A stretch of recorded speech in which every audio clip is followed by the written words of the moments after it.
et à tous mes amis, à tous mes visiteurs, de m'accorder ce temps pour aller me recueillir à l'église, pour faire ma prière. Et il faut dire que pendant mon travail, je prie et je jeûne beaucoup. Même au chantier, je me retire quelques instants pour prier. J'ai toujours mon chapelet en poche. Et là, je l'ai encore ce matin. J'ai toujours mon chapelet en poche.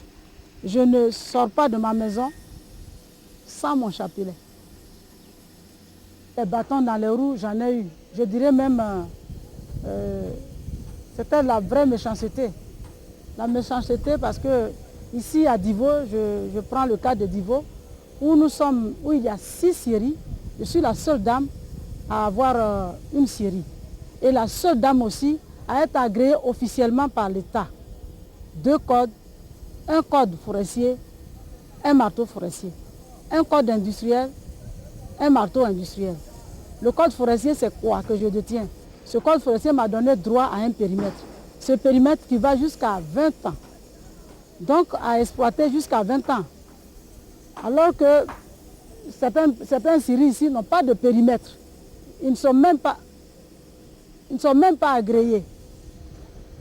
Ils ne sont pas agréés et ils ont toujours souhaité prendre mon périmètre en fermage pour me donner les miettes. Et moi, comme je devais réhabiliter ma scierie, ça ne m'arrangeait pas. Donner le périmètre en fermage pour recueillir que des miettes. Avec ces miettes-là, je ne pouvais rien faire. Je ne pouvais pas acheter des machines, je ne pouvais pas réhabiliter ma scierie. Alors j'ai toujours refusé de donner mon périmètre en fermage. Et là, c'était un péché, je ne sais pas, pour moi, de refuser de donner mon patrimoine en fermage. Alors j'ai eu tous les coups. Les gens me refusaient même les bulles. Lorsque je vais pour louer un bulle, pour aller exploiter, on refuse de me louer le bulle. Tout simplement parce que je ne veux pas donner mon périmètre en fermage. Alors j'en ai souffert. Je vous dis qu'aujourd'hui, ça fait 10 ans, 88, 98, 10 ans jour pour jour que je souffre pour que les portes de ma scierie s'ouvrent. Mais je dis merci au Seigneur. Merci au Seigneur qui m'a fait cette grâce pour que je vois aujourd'hui, que j'entende ce bruit avant ma mort. Parce que je me disais, et je me suis dit, j'ai dit que si je n'avais pas réussi ce projet-là, je préférais mourir, quitter la terre, que de faire autre chose que le bois. Parce que je me suis trop investi dans le bois.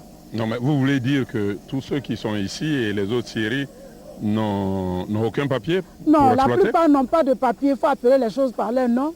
La plupart n'ont pas de papier. Et c'est la question que je me pose. Je dis, le ministère demande à ce qu'on soit agréé quand même. C'est un pays, nous sommes dans un pays organisé. Et quand on veut s'adonner à une activité, il faut respecter les lois du pays. Mais c'est ce qu'on ne voit pas. Alors que d'autres respectent. Moi, je ne me suis permis de monter une machine qu'avec l'autorisation du gouvernement, avec des agréments qui me donnent droit de le faire. Mais là, les gens le font à leur gré. Ils font comme bon leur semble. Ils ne sont même pas inquiétés. Mais quand je prends l'exploitation, je ne sais pas comment expliquer, ils s'appellent les kamikazeurs, comme ils veulent. Mais ils entrent dans la forêt. C'est quoi un kamikazeur? Un kamikazeur, c'est un monsieur qui se lève le matin et qui prend une scie, qui rentre dans une forêt, comme bon lui semble, et il coupe le bois qu'il veut, il le sort sans le marquer. Alors qu'en exploitation, une bille, un rondel de bille ne doit sortir sans être marqué par un marteau et un code, accompagné d'un connaissement et des dossiers du ministère qui donnent droit. Quand on vous parle même des scieries qui n'ont même pas le livre journal, ils n'ont pas le livre journal parce que dans le livre journal, il faut marquer un code, il faut marquer un marteau, et il faut marquer le code de la ville. Ils ignorent ça. Moi, quand je suis venu m'installer, je suis allé visiter une scierie pour avoir le code, pour le porter dans mon livre journal. Le monsieur m'a demandé qu'est-ce qu'on appelait livre journal. Et code de la ville, qu'est-ce que c'est? Il ignorait tout ça. Ouais. Mais est-ce que vous reboisez honnêtement? Oui, moi je reboise. Je reboise et je dis que cette initiative que le gouvernement a prise est vraiment sage. Le fait de nous demander de reboiser et qu'aujourd'hui ce reboisement, les documents de reboisement entrent dans nos documents officiels qui nous donnent droit aux autorisations de continuer l'exploitation, c'est une très belle initiative. Moi j'ai fait mes sachets, j'ai commencé par 2000 sachets. Et là, j'ai reboisé déjà 30 hectares dans mon périmètre. Je suis aussi dans la forêt classée où je reboise. Aujourd'hui, j'ai une équipe uniquement qui reboise et l'autre équipe qui exploite. Madame Messan est dans l'exploitation forestière, mais elle n'oublie pas ses sœurs. Elle les a organisées en GVC, près de 2000 femmes à Lakota. Cela a très bien marché. L'État les a encadrées à certains moments, mais à cause de ses activités, elle a été obligée de s'installer à Divo. Alors elle s'est tournée vers les femmes de son village, Boakako. Boakako, un joli petit village de la commune d'Iré, situé sur une colline. Avant, à cause de nombreuses guerres, les anciens construisaient les villages sur les collines, les montagnes pour voir venir l'ennemi, pour l'empêcher d'arriver jusqu'à eux. Ce qui était un point stratégique est devenu aujourd'hui un piège pour ce village qui n'a pas d'eau courante. Les femmes sont obligées de descendre pour venir chercher l'eau en bas, dans la plaine. Hormis les difficultés pour descendre, puis remonter avec l'eau sur la tête, il y a un grand danger pour les femmes de Boakako, la traversée de la route nationale d'Iré-Oumé. Que faire quand le château d'eau construit par un cadre, malheureusement décédé aujourd'hui, ne fonctionne plus? Heureusement que le GVC de Boakako lui marche bien. Une centaine de femmes se sont organisées pour faire du manioc et elles le réussissent très bien.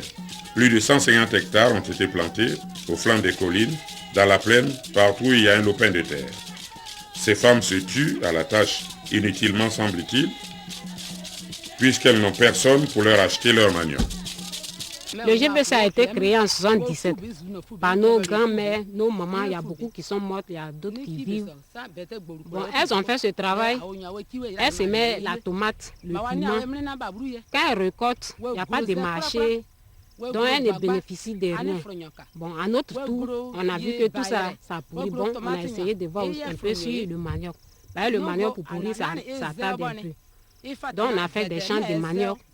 Mais au village ici, on n'a pas de marché pour le manioc. Quand on fait la tiéké, il y a des fois on transporte à Iré parce que Iré c'est la sous-préfecture. Quand on va, on ne gagne pas de marché, on est obligé de retourner. Il n'y a pas de machine aussi. On transporte le manioc, on vient, il n'y a pas de machine pour piler. À peu près tout le village, on plante le manioc. Le village, tout le monde plante le manioc.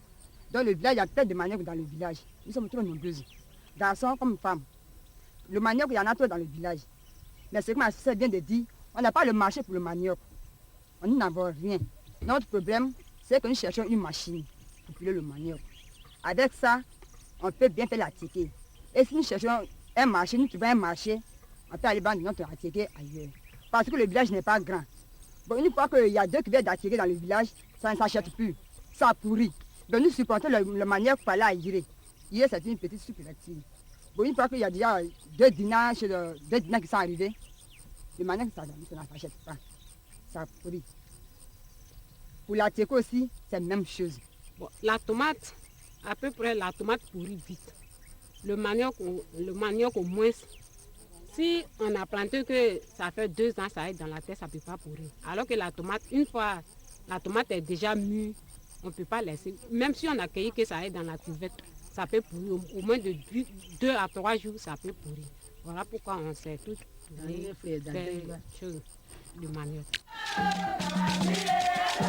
L'appel est lancé pour tous ceux qui recherchent du manioc, surtout en grande quantité, et ceux également qui souhaitent aider ces dames peuvent le faire en leur offrant au moins une pailleuse. Quant à Madame Messan Sandé Agnès, elle a scié sa première bille après 10 ans d'attente. Le plus difficile a été fait. On peut se réjouir pour elle.